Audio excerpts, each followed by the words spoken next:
Hey everybody, it's Nate with Sauce Ain't the Boss here again, and today is day number 221 of quitting alcohol. Well, it's official. I have booked a trip to Hawaii with my family, my wife and two kids. We're gonna go there in April. And so you'll be getting some of these videos from the islands of Kauai and Maui. Really looking forward to that trip. Be nice to have one big last family vacation before the kids start doing their own thing, getting older in their teenage years now and stuff. And we're gonna go there, spend a week in Kauai and then a week over in Maui. And I'm just looking at so many cool different places that we can go, and we're just gonna tear those islands up, man, explore every inch of them that we can. So super stoked about that. Today I wanted to talk about and be given a lot of thought to why not commit to quitting alcohol for a year. If you're somebody that hasn't quit yet and maybe you've bounced around like I had, you know, drinking, not drinking, trying to quit and going back and forth, and I get it. It's so challenging sometimes, the thought of being without alcohol forever, and that's kind of what I wanted to talk about. I remember thinking, there's just no way I can say no to alcohol forever when I was a drinker, because I used it for so many different crutches in my life, you know, dealt with stress and all the things I've talked about, anxiety, boredom, socializing. And so the thought of having to live without it forever was just so painful to say. And that can be a hang up for a lot of us when we're trying to quit alcohol, is that thought of quitting alcohol forever and never being able to have a drink again. And it's especially that way when you're wrapped up in drinking it, right? For me to say that now is not near as difficult or daunting as it was when I was on day one, right? You know, I think the average male life expectancy here in the US, don't quote me on this, I know it's in the mid 70s. I want to say it's like 77 years old. It's either 72 or 77. I think it's 77. So you got 77 years to live, right? Why not commit to giving up alcohol for one of those years? You still got another however many years till you get to 77. Some of us might live to 90 or 100. I don't know. If we're drinking as heavy as I used to, probably not that long. But anyway, you know, you can always go back to drinking if at the end of the year you find that your life hasn't gotten any better and you're miserable being a non-drinker, and life was better drinking, right? I mean, these are choices. You can decide that quitting alcohol is just not for you, right? I know for me, it was pretty painful. I say in my day one video that I'm never drinking again, and that was the commitment for me that I felt like I needed to make for my journey. Does that have to be the same for you? No. I mean, that's why a lot of these, I think AA and different groups and different programs and methods out there for quitting drinking alcohol always say one day at a time, because that thought of forever for many people can be so, you know, they can't wrap their brain around that one, so to speak. I know I was having trouble with that one. Even when I said it in my day one video, I remember thinking, gosh, that's kind of a crazy commitment. And but, you know, like I say, what would be the harm in giving up alcohol for a year? I know that you're thinking, yeah, Nate, easier said than done. I've been trying to quit, right? And I just can't seem to do it.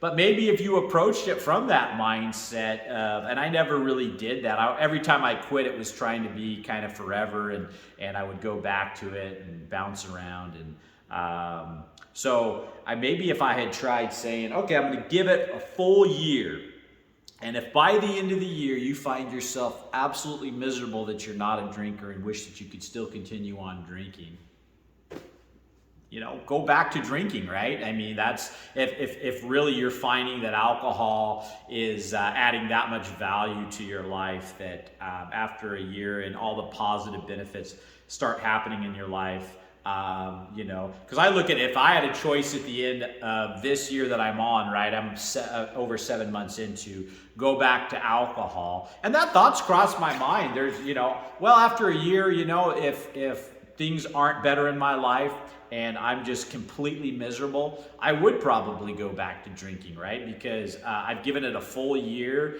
and I find that I'm just hating life, and I just can't live without alcohol at that point. Yeah, I could go back to it. Would it be good for me? Absolutely not. But I am 7 months in now, and I'm looking at the year getting closer and closer. I'm going, I don't want to. I have no desire to go back to that life of misery that I was in.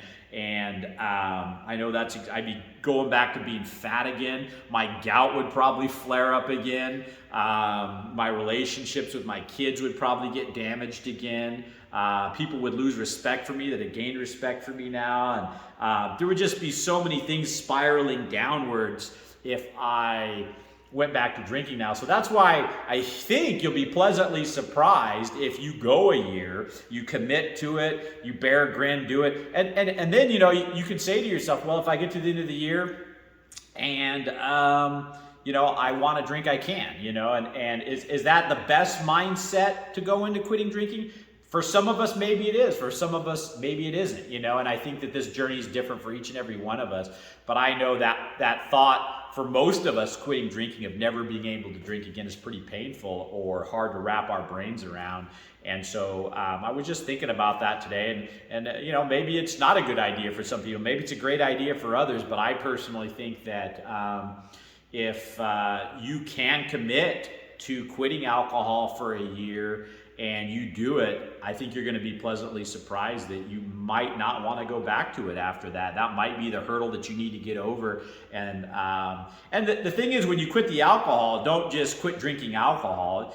You might as well, if you're not drinking alcohol, start improving your health and start improving your relationships, start improving your finances, start improving, the reasons you drank in the first place. And if you do all that within that year, then at the end of the year, you might be free from that need or feeling of even wanting to go back to drinking. And again, if not, you just can't seem to function without it. And you go, life's just not worth living if I can't drink. Alcohol's not going anywhere. I've talked about that before. It's always going to be here for the most part, as far as I can tell. So something to definitely give some thought to. And if you're one of those people that doesn't think you really have a problem, and maybe you're just sober curious, maybe you're an occasional drinker, and the thought of even going a year is kind of really painful and daunting, and you're having a hard time with it, then maybe it's time to admit you may have a little bit of a drinking problem. You might be one of those people that is alcohol dependent, and you may find that out in your attempt to try quitting for a year, that it's harder than you think. And you may be one of those people that you're better off than quitting now and giving it that year before it gets even worse, and you find yourself like I was 20 years in, drinking 12 drinks a night and not being able to feel like I could quit because I had drank for so darn long, So just encourage you guys to give that one some thought, commit to a year, see what happens. If life's great, then move on and without alcohol. If at the end of the year you want to drink, there you go. So that's it for today, guys. If you guys are enjoying these videos, please give them a like, subscribe to the channel if you can, and most importantly, remember, sauce ain't the boss. You are. You guys have a great day.